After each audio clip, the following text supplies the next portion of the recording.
enjoy a bit of gardening in the spring.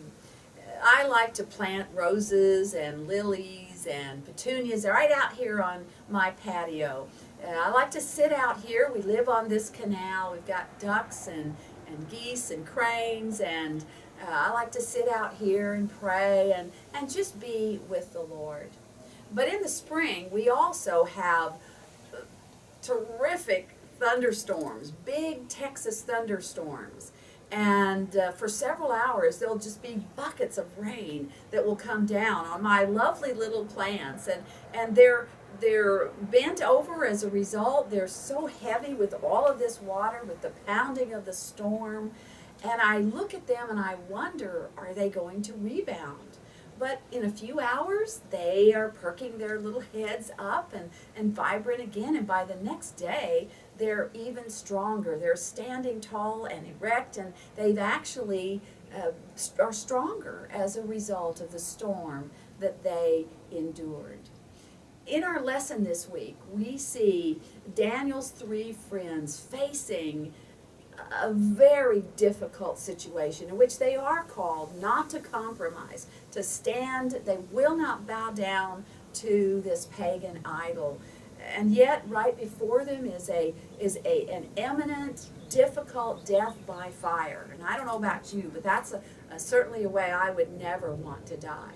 And I look at their courage and I think, where did they come from? Where did that courage come from?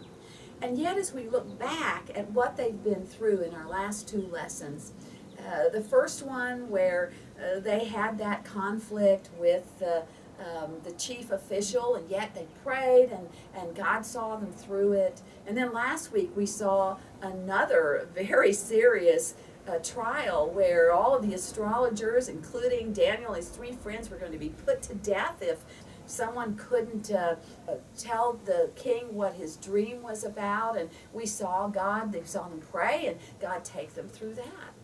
And I began to see this pattern where those things that happen to us, those smaller trials, prepare us so often for what's ahead. And God knows that.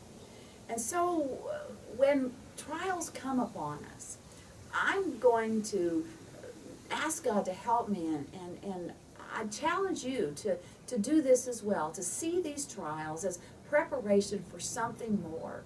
Here we are living in this post-Christian world where we're going to have more of these kinds of challenges.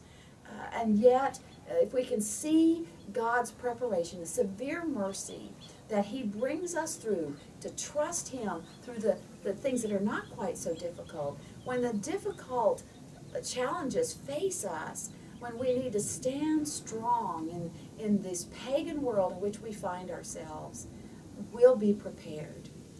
I think God is preparing us along the way for what we're going to need as we want to honor Him and stand with courage in the world where we find ourselves today.